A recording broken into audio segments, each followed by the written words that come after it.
bit of an eyebrow raiser last summer when Bayern signed Dante from Borussia Mönchengladbach. Sure, he had been a good defender in the Bundesliga, but was he really the type of player that would make a difference for Bayern in the Champions League? He answered those critics. I can't say I knew an awful lot about Dante a couple of years ago, but he's been superb for Bayern Munich, especially in the Champions League.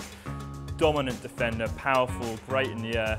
He almost seems to be almost like the new breed, if you like, of centre-half. He likes to initiate attacks from the back. He can find a pass for his full-backs or his centre midfielders. I think he's fairly quick, reads the game. He's also very brave and he comes up with last-ditch tackles and really important headers from set pieces. I think every year when a poll like this comes round, Philipp Lahm's name is mentioned, and that's because he's a model of consistency, not only for Bayern Munich, but for Germany as well. Lahm is the most consistent fullback in the world. Bombs up and down that right side every week. Lahm was one of the Bayern Munich players that were criticised for not having the bottle to win the Champions League, but boy has he proven everyone wrong last season. He tends to be able to work, particularly going forward.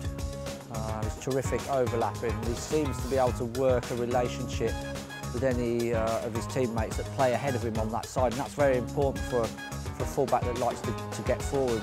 He combines very, very well with Thomas Muller on that right-hand side, overlapping, getting his crosses in. He's never caught out defensively either. People have questioned at times his defensive work, but I always think that people do question that, particularly when you've got someone so good at going forward. But he's pretty strong defensively as well.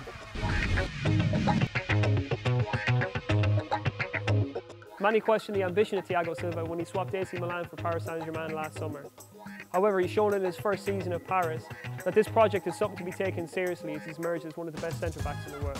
It's just being able to recover as well quickly, being able to read that game. Thiago Silva has been a beast in the last few years, first for Milan, then for Paris Saint-Germain. He's had a superb season. He's won the league with PSG, then he's gone on to captain Brazil to the Confederations Cup.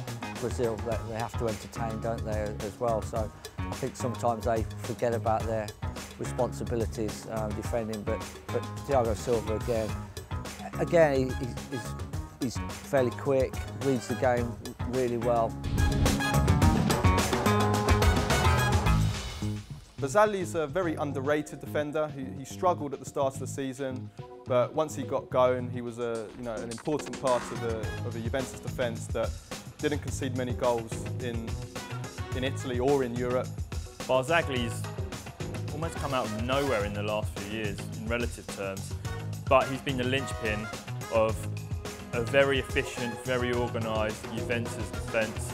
Now here's a player who's been around for a few years and he's really come to full appreciation since moving to Juventus. He really is a late developer. He's 32 years old now, and his experience is vital for club and country. He operates for club and country effectively as part of a back three alongside Giorgio Chiellini and Leonardo Bonucci. And he's shown with his bravery and his willingness to take the ball on how good a defender he actually is. I'd hope that finishing second in this list will start to give Barzagli the recognition that he deserves. But at the same time, I think he's still something of an unknown outside of Italy.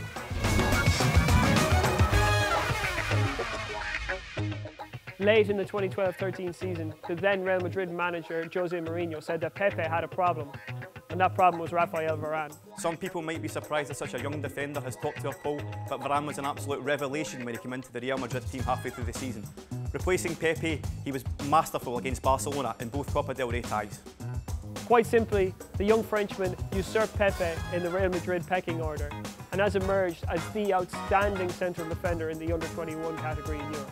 I think Varane has coped with the situation at Real Madrid with maturity and aplomb, and I fully expect him to become one of the best defenders in the world over the next few years. He's got all the attributes on the ball and physically, and in the way he reads the game. He's fast, he reads the game well, he's a great tackler. Raphael Varane has the potential to be the best defender in the world.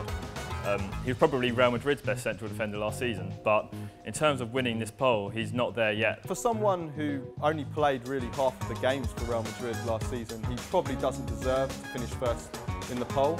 Having said that though, it's quite clear that he is a phenomenon.